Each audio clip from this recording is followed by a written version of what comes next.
Ahoy, mateys! Welcome to Podcasts of the Caribbean, a podcast covering the world of Pirates of the Caribbean, from the theme parks to the movies and everything in between. My name is Justin Helmer, and I will be your host on this voyage through the Caribbean. It'd be too late to alter course now, mateys. Hello, and welcome back to Podcasts of the Caribbean. This is episode 58, and today we are beginning the multi-episode journey through something that I, and probably a decent amount of you, have been waiting for, and that is the beginning of our journey through the world of Swashbucklers content. If you've been listening to this podcast, you'll have heard me mention Swashbucklers every now and then, and I explained a bit more of the story behind it on episode 50, if you listened to that one. But if you're unfamiliar with what Swashbucklers is, it is the name that I and many other Pirates fans have given a specific art style that could be seen all over Pirates of the Caribbean merchandise from 2006 all the way through 2008. And when I say it was all over merchandise at the time, I mean that. There were comics, books, flash games, action figures, dinnerware, pins, backpacks, lunchboxes, toothbrushes, coin banks, lamps, clothing, and much, much more. But for this set of podcast episodes, we're going to be taking a look through the books and the comics from that list.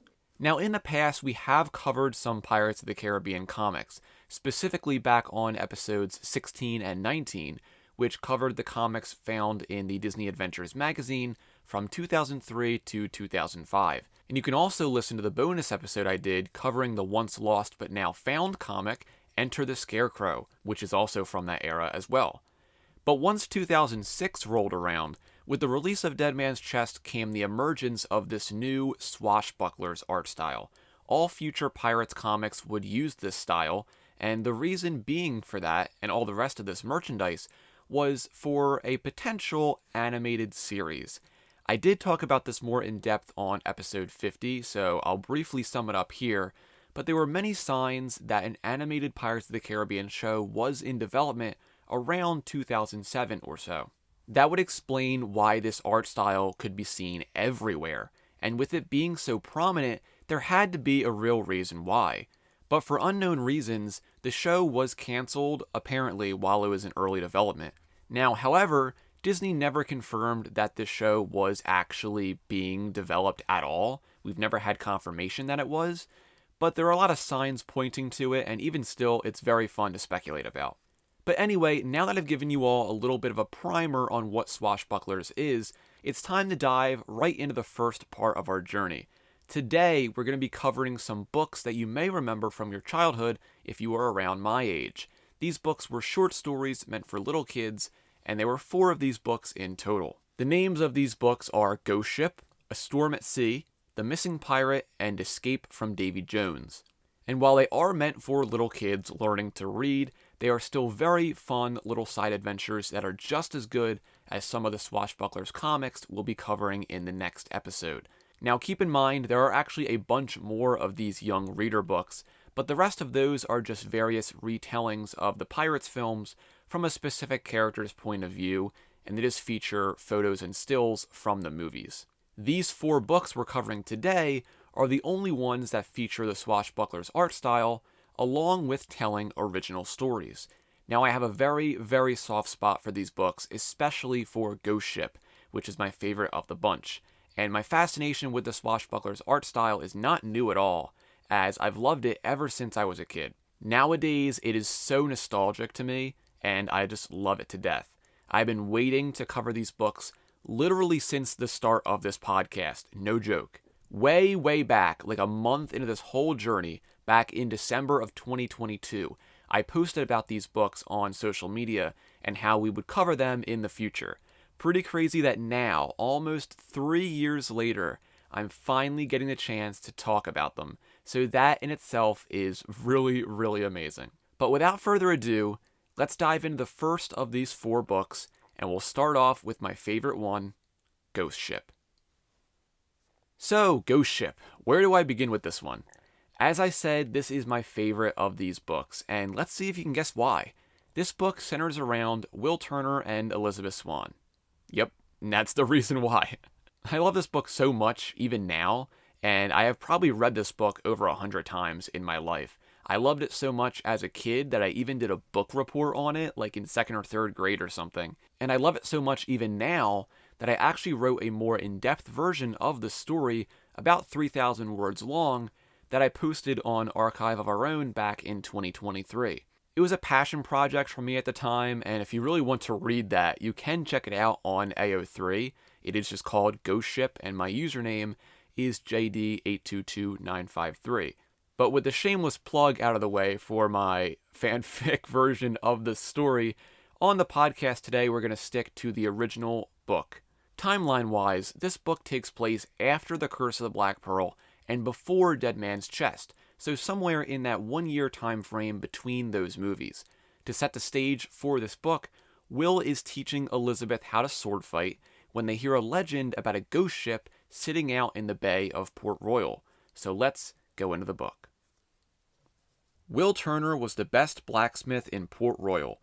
He made beautiful swords. Will taught his friend Elizabeth how to fight with a sword. "It is good to know how to fight with a sword," Will said. "You never know when you might need to use it." One day, Will and Elizabeth went to the beach to practice. Will saw a fisherman sitting on the shore. "Why aren't you fishing?" Will asked him. The fisherman pointed out to sea. Will and Elizabeth saw a ship. "I am afraid of that ship," the fisherman said. "People say it is a ghost ship," the fisherman told Will and Elizabeth. Will and Elizabeth went to the harbor. Suddenly, a ship smashed into the dock. "The ghost ship is causing this trouble," the sailors cried. "The ghost ship is bringing us bad luck." A sailor told Will and Elizabeth the legend of the ghost ship. The legend went like this. The ship first sailed over 100 years ago. The captain of the ship had a special sword. The sword's handle had pictures of the captain's ship and the captain's true love. The captain lost the sword in a battle. The captain vowed to get his sword back. Then his ship sank into the sea. "Now the captain is a ghost. His ship haunts the sea," the sailor said. "The ghost captain will not rest until he finds his sword." "Will, can you make a sword like the captain's sword?" Elizabeth asked. "I think so," Will said. Will went back to his blacksmith shop. He worked all night. Will hoped that the sword would be good enough to fool the ghost captain. The next night, Will and Elizabeth took the sword in a rowboat. They rowed out to the ghost ship. They climbed aboard. The ship was empty and spooky. Elizabeth placed the sword on the wheel of the ship. Suddenly, the ship came alive. Will and Elizabeth were surrounded by ghosts. The ghost captain saw the sword. "My sword," he said. "At last I have found it." Then the ghost captain saw Will and Elizabeth. "Run!" Will cried. Will and Elizabeth ran. Will jumped into the rowboat, but the ghost captain caught Elizabeth. Elizabeth drew her sword. She fought the ghost captain. Then Elizabeth saw her chance. "Jump!" Will said. Elizabeth jumped. The ghost ship sailed away. "You were right, Will," Elizabeth said. "It is good to know how to fight with a sword. You never know when you might need to use it." And that is Ghost Ship. As you can tell, these books are very simple and to the point and super short, but they are very, very fun nonetheless. I just love this book so much, and there are so many great moments here. First off, we get to see Will teaching Elizabeth how to sword fight, which in itself is super awesome to see. Obviously, we get the line from Elizabeth in Dead Man's Chest, where she says, "You do know Will taught me how to handle a sword." So it is super cool to see that happening here. I am a sucker for the Willibeth sword fighting fanfics, so this book is always a real treat for me.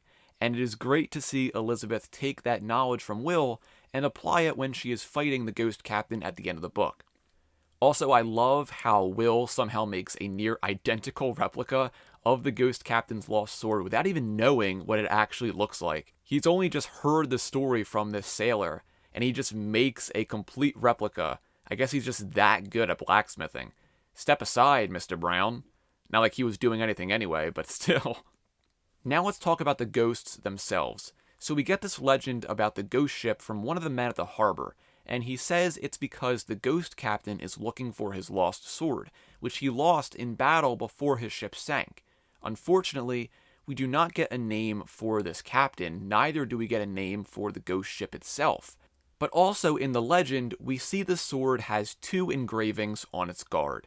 Those engravings were of the captain's ship and of his true love. A beautiful sword, to say the least, and Will makes an incredible copy of it. But overall, this book holds a very, very special place in my heart, and the fact that I finally got the opportunity to talk about it on this podcast is just incredibly awesome to me. I've always thought that if the Swashbucklers animated series ever happened, this book would have made a fantastic episode. It's a perfect self-contained story that is just perfect in every way. I know I've said I love this book like a million times already, but really, this book is such a foundational book for me. You guys have no idea. I love it with my whole heart.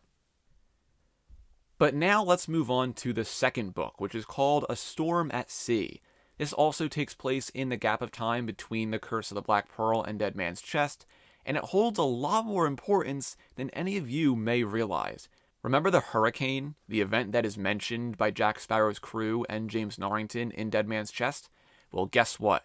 This book actually focuses on that event. If you remember, I actually mentioned this book all the way back on episode 5 of the podcast when we first started covering Dead Man's Chest. As you can see, it's been a long time coming for these books. I do want to mention, though, that while I have owned Ghost Ship and The Missing Pirate for practically my whole life, I didn't actually buy and read these other two, being A Storm at Sea and Escape from Davy Jones, until a few years ago. So while I can't speak from experience here, I guarantee there was probably 0 kids who made the connection between this book and the hurricane mentioned in Dead Man's Chest. If you, however, made that connection as a kid, props to you. But let's read through the book here and we'll discuss it afterward. The Black Pearl was a fast ship. It had huge black sails. Jack Sparrow was the captain of the Black Pearl. Jack was a pirate. The Black Pearl had a pirate crew. The crew wanted to find treasure. Other sailors were afraid of the Black Pearl. They had heard terrible stories about the pirate ship. But Commodore Norrington was not afraid. He was in the Royal Navy. Norrington wanted to make the seas safe. He wanted to stop all the pirates. Most of all, he wanted to catch Jack Sparrow. But there was a problem. The Black Pearl was very fast. How would he catch it? Norrington had an idea. He made a special sail. The sail would make his ship go faster than the Black Pearl. Out at sea, the Black Pearl had been sailing for weeks. Captain Jack had not stopped for fresh food. The crew was unhappy. They were hungry. The pirate Gibbs held up a hard biscuit. "We are tired of eating hardtack," he told Jack. "You told us we would find treasure," Gibbs said, "but we have not found anything." Jack just rolled his eyes. Did every honest pirate captain have such an annoying crew? The pirate Anna Maria was looking through a spyglass. Suddenly, she yelled, "A Navy ship is coming!" The crew raced to the stern. Sure enough, there was a ship. The crew was worried. "They will catch us," said the pirates. "Don't worry," Jack said. "That ship cannot catch us. The Black Pearl is faster than any ship around." Jack looked through the spyglass. He saw Norrington's ship. Jack was surprised. The Navy ship was gaining on the Black Pearl. Norrington smiled. He was finally going to catch the Black Pearl. Soon the Navy ship was right behind the Black Pearl. Up ahead, the sky was full of dark clouds. A storm was coming. But Jack was not worried. He had an idea. "Head due north," he said. He pointed toward the clouds. "But Captain," said Gibbs, "that will take us into the storm." The crew grumbled. They thought Jack's idea was too dangerous. Jack had another idea. "If we go that way, we will find treasure," he told the crew. "Treasure!" cried the pirates. At once they were ready to go. The Black Pearl sailed toward the storm. The wind blew hard. The rain was heavy. It was not just any storm. It was a hurricane. But Jack did not mind. He led the Navy ship right into the hurricane. The Black Pearl caught the wind in its sails. It sailed around the storm. But Norrington's special sail got caught in the hurricane. The pirates escaped. The Black Pearl and its pirate crew sailed away. They were free, at least for one more day. And that is the end of A Storm at Sea. So let's dive into what happened in that book. So, as I mentioned in the book, Jack Sparrow and the Black Pearl narrowly escape a hurricane and purposefully get Norrington to sail right into it. And while this book ends on a happy note with, "Yay, Jack got away from the Navy," the actual event in the Pirates universe is far from some happy ending kind of thing. Now, obviously, this book does not give specific information like the name of the Navy ship Narrington is on, or the location where they are, but with the information from Dead Man's Chest, we can piece together a full narrative here. I do want to mention really quickly that although this book takes place before Dead Man's Chest, on a few of the pages you can actually see Pintel and Rigetti on the Black Pearl's crew. Obviously, this is a continuity error since they don't join the crew until the events of Dead Man's Chest, but it is a neat little thing to pick up on here.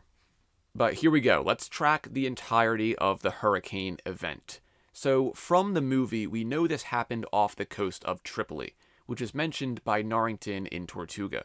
If you are unaware, Tripoli is the capital city of Libya, which is in the area of the Mediterranean Sea. It is also funny as if you watch the audio commentary of Dead Man's Chest, featuring writers Ted Elliott and Terry Rossio, they actually talk about this and joke about how hurricanes don't really happen in that area of the world.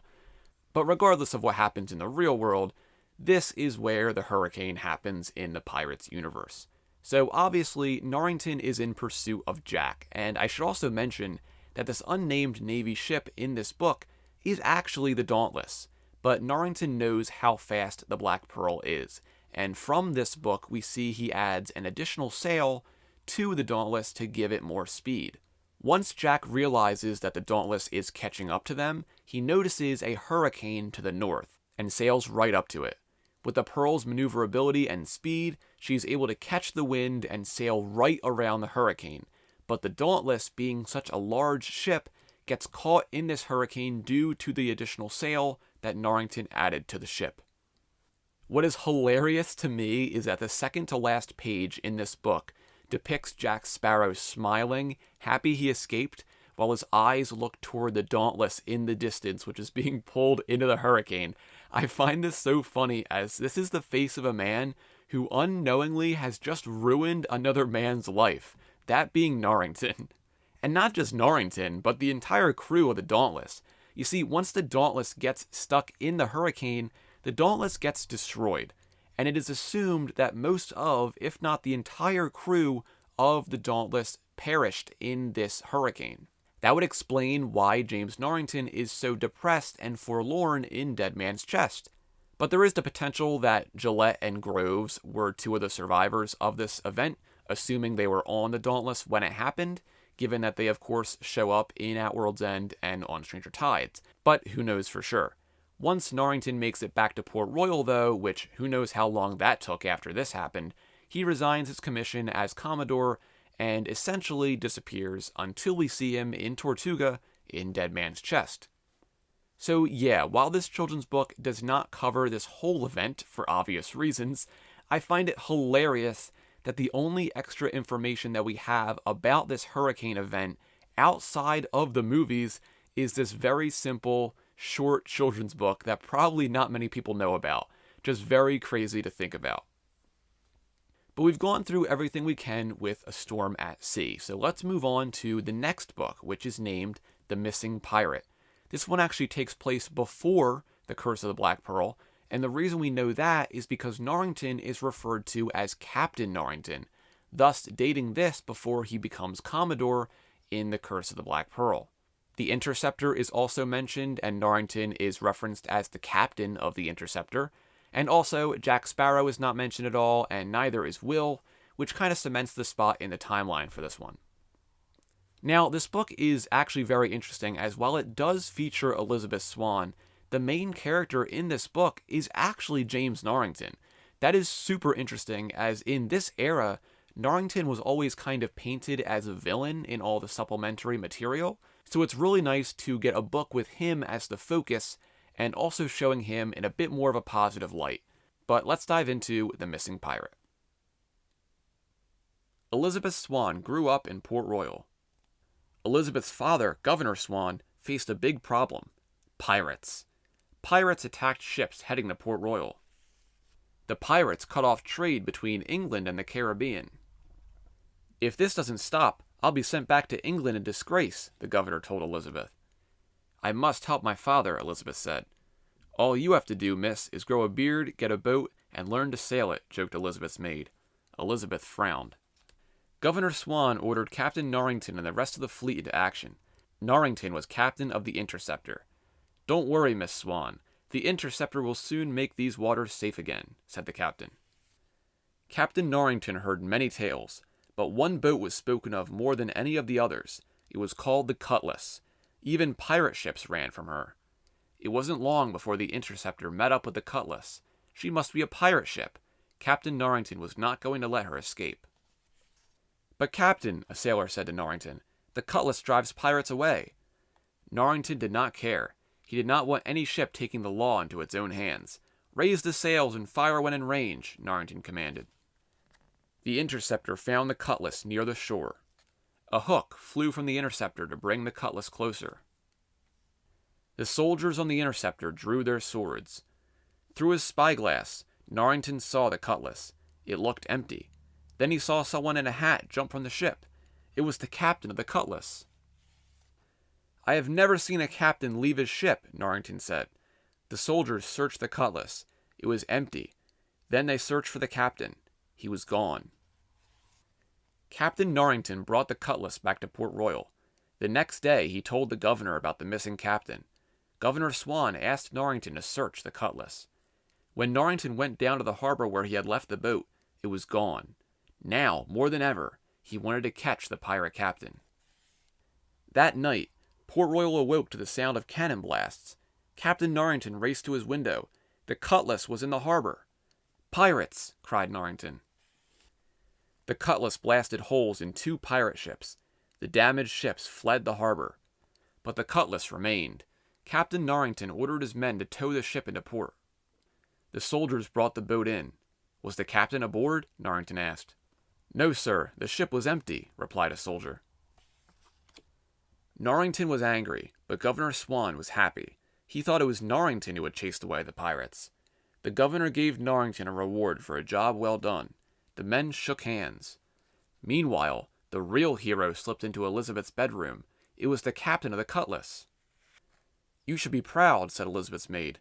"You saved your father from disgrace." "And I didn't have to grow a beard after all," Elizabeth said. Elizabeth was the captain of the Cutlass. She had saved Port Royal. Alright, and that is the end of The Missing Pirate. So as we see there, Elizabeth does something pretty bold here, and keep in mind, this is set before the Curse of the Black Pearl. But she sneaks off and takes command of a confiscated pirate ship, and eventually fires at incoming pirate ships, making them retreat, and saving her father's position as governor in the meantime. This, of course, also benefits James Norrington, who gets rewarded for defeating the pirates. And while it doesn't say it in the text of the book, the art on the page shows Governor Swan giving James Norrington a medal. Now, I didn't think about this until last week when I was getting ready to talk about these books, but I had the craziest idea that what if this medal that Norrington gets here somewhat leads him to getting his promotion to Commodore? I know, stick with me for a second. As I said, this book takes place before the Curse of the Black Pearl, and before Norrington's promotion to Commodore. We don't have any information on what actually led to Norrington's promotion in the movie, although I assume it was just a matter of years served and experience gained kind of promotion. But what if that idea of promotion came from Governor Swan because of what he believed Norrington did with this pirate attack? Obviously, we will never know for sure, but I really like this theory. The last thing I do want to mention, though, is the name of the pirate ship in this book, which is named the Cutlass. If you have read the Young Jack Sparrow books or listened to the episodes I made covering them, you might remember the character of Left Foot Lewis. He was one of the main villains of the first half of the series, but the interesting thing is that his ship was also named the Cutlass. I actually brought this up back on episode 35 when we covered The Pirate Chase, which is the 3rd book in the Young Jack Sparrow series. Once again, do you see how long I've wanted to talk about these books? But obviously the time frames don't really line up here, though, given that The Missing Pirate takes place probably not long before The Curse of the Black Pearl, and the Young Jack Sparrow series takes place, well, when Jack Sparrow was a young kid. If you remember, in the 10th book of that series, named Sins of the Father, we actually get to see a very young James Norrington, who was probably around 7 or 8 in that book, along with his father, Lawrence Norrington. So by the time of the missing pirate taking place, Left Foot Lewis is long dead. Spoiler alert. So obviously it's not the same pirates crewing the ship. What I said back on episode 35 was that maybe it's a new crew of pirates wanting to use the Cutlass name and the connection to Left Foot Lewis to their advantage. As in The Missing Pirate, it does say that even other pirate ships feared the Cutlass, which is how Elizabeth is able to get the other pirate ships to retreat at the end of the book. One more thing to note here between Left Foot Lewis's Cutlass and the one in this book is that they also have two different flags. Left Foot Lewis's flag was red with a skull and crossbones on it, and the flag on the Cutlass in this book is, well, you guessed it, it's a cutlass. Now, one more thing I want to point out, though, is the inclusion of Elizabeth's maid from The Curse of the Black Pearl, who, if you didn't know, is named Estrella. She's a super underrated Pirates character with very little screen time in the first film, but I'm very happy she shows up in this book. Anyway, let's move on to the fourth and final book we're covering today, which is named Escape from Davy Jones. This book takes place between The Curse of the Black Pearl and Dead Man's Chest, and of course, if you couldn't guess from the name, it focuses on Jack Sparrow escaping from the clutches of Davy Jones. This book is very interesting for a few reasons, but let's dive into the book and see what happens. The Black Pearl charged through the sea with Captain Jack Sparrow at the helm. Behind the ship, a monster called the Kraken was closing in. The beast raised its tentacles, ready to tear the ship in half. With one hard pull on the sails, Jack's crew crashed on the land. The Kraken roared. Now the ship was out of its reach. "Bye-bye, beastie," shouted Jack. The Flying Dutchman appeared. It was Davy Jones' ship. The Kraken was Jones' pet. Davy Jones was a man who had turned into a creature. Jack had made a deal with him. Jack would have 13 years as captain, then he owed Davy Jones his soul. Jack counted. 13 years weren't up yet. Davy Jones' men pulled out their weapons. Jack's crew had to fight. The crew was attacked. Jack knew that at any moment, Davy Jones himself would show up. "Someone needs to defend the beach," he cried, jumping off the ship. He knew Davy Jones couldn't step on land. "Someone needs to defend the captain," cried Jack's men. Then they jumped off the ship too. Jack swam to the shore. He was safe. "Jones isn't after you," a crew member told Jack. "I heard his men say he wants something that belongs to him." "What does that have to do with me?" Jack asked. "Yeah," another pirate agreed. "I heard them talking too, and there is no stick with 3 pointy things around here." Jack sat up. This stick sounded a lot like a golden trident he had found when he was a boy. Jack kept it safe in his locker. The only way to get Davy Jones to go away was to return the trident to him. "Very well, we've got to go back to the ship," Jack said. The men didn't move. All right, I'll go by myself," Jack said. Jack swam back to the Pearl. The men didn't believe that Jack would really give up his treasure. Jack went into his quarters and came out with a sack in his hand. He opened the sack and took something out. Suddenly, Davy Jones appeared. "Hello, fish face," Jack said. "The trident! I knew you would have it, Sparrow," Davy Jones said. "Give it to me." "First, promise you'll leave me alone," Jack said. Davy Jones took the trident and growled, "I make no promises. And don't forget, you will soon need to pay me your debt." Then Jones and his boat disappeared under the sea. Jack jumped off and swam back to the Pearl. The crew saw that Davy Jones was gone. They came back aboard Jack's ship. "Captain," said a sailor, "we can't believe you gave up your treasure." "I didn't give up anything," Jack said.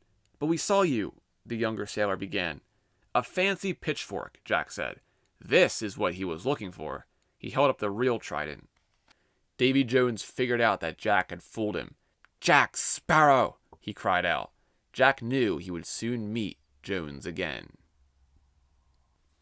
But that is the end of Escape from Davy Jones. So let's break down some stuff that happens here. Right at the start of the book, we see Jack Sparrow is being pursued by the Kraken. Now, I did say this takes place before Dead Man's Chest, and there is even a moment where we see that Jack's 13-year deal with Jones has not expired yet. So why is Jack being pursued by the Kraken? Well, I think the main reason is because these books were released with the hype of Dead Man's Chest, And the Kraken, of course, was a big part of that hype. And also, this is a kid's book, and, the Kraken is just really cool. But anyway, the main thing I love about this book, and probably the most interesting thing about it, is one specific page. You see, when Jack thinks back to this trident he stole from Davy Jones, the book mentions he stole this trident back when he was a kid, and the art on this page reflects that, as it is a flashback to Jack as a teenager. And this art is insane, as it is a direct reference to the young Jack Sparrow books. Not only do we see Jack, who is depicted as he is in that book series, with the short wild hair and his signature red bandana, but there are also a few other people with him, and that includes Arabella Smith, Fitzwilliam P. Dalton III, and a cat, who we know is none other than Constance Magliore. You have no idea how much I love this, as it is such a cool reference to that book series. I have no idea why this art is even in this book, but I guess since all of this material was being written and put together around the same time, that explains why they would have a reference like this. I didn't have this book as a kid, and I didn't read the Young Jack Sparrow book series in full until last year, so I wonder if there were any kids back in the 2000s who read that series and geeked out when they saw the art in this book. That must have been super, super cool. But even now it's really cool, and while Jack, Arabella, and Constance are accurate to how they're supposed to look according to their descriptions in the book series, the one outlier is Fitzwilliam. For some reason in this art, Fitzy has brown hair, which obviously is not accurate as he has blonde hair in the books. But I'm pretty sure this is because Fitzy was originally supposed to have brown hair at first, but was later changed to be blonde.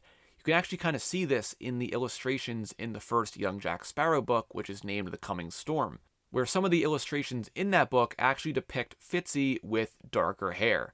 I'm not really sure why they changed his hair color, maybe because they thought he would look too similar to Will Turner, but I prefer the blonde hair anyway. But yeah, this is an awesome reference nonetheless, and my favorite part of this book.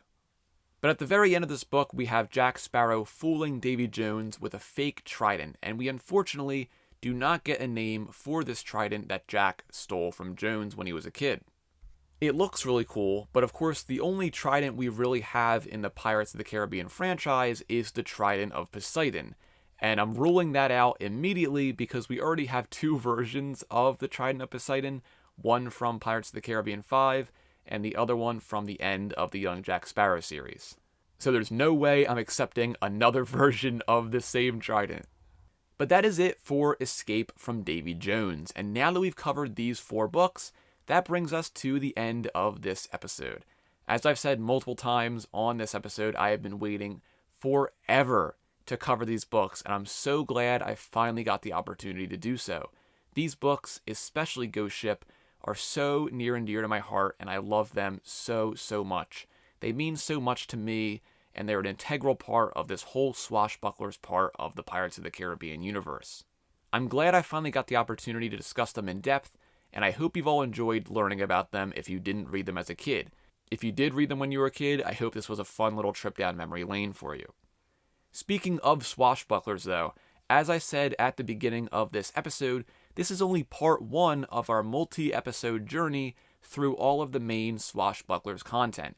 Next up, we'll be covering the first half of the numerous Swashbucklers comics that you could find in the Disney Adventures magazine, and also in the exclusive overseas Pirates of the Caribbean magazine. We'll be specifically covering the Disney Adventures magazine comics on the next episode, but in the episode after that, we'll be covering the comics featured in the overseas Pirates of the Caribbean magazine, which I'm sure many of you have probably never seen or read before. And I've actually been very hard at work doing a full English translation of every single one of those overseas comics, not only to cover them on here, but to put them up online so you can all read them too. It's a project that I've been very, very excited about, and could not have been done without the Pirates community members who live overseas and originally scanned these comics and uploaded them online years ago. I'll go into more detail about this on episode 60 when we cover these comics. But anyway, thank you so much for listening to this episode, and if you've been kind enough to rate or review the podcast on whatever platform you listen on, I want to give you an even bigger thank you. We are coming up on the 3-year anniversary of this podcast, and what better way to celebrate that than do this deep dive into the Swashbucklers content. It is only because of all of your support that I have persisted through these whole 3 years, and I'm so happy that I'm still here talking about Pirates of the Caribbean and finally getting the opportunity to cover this awesome Swashbucklers content that I've wanted to cover since the very beginning of the podcast, even before the first episode released. When I was planning this back in like October of 2022, this content, these books, were one of the main things I wanted to cover. And finally, we're getting to the point where I can cover them, and it's a really, really awesome feeling for me. So I'm very, very happy that we finally covered these books, and we're finally getting into these next sets of Pirates comics on the next episode. But once again, thank you so much for listening to this episode, and I'll see you back next time for the second leg of our Swashbucklers journey with the Disney Adventures magazine comics. But for now, take care.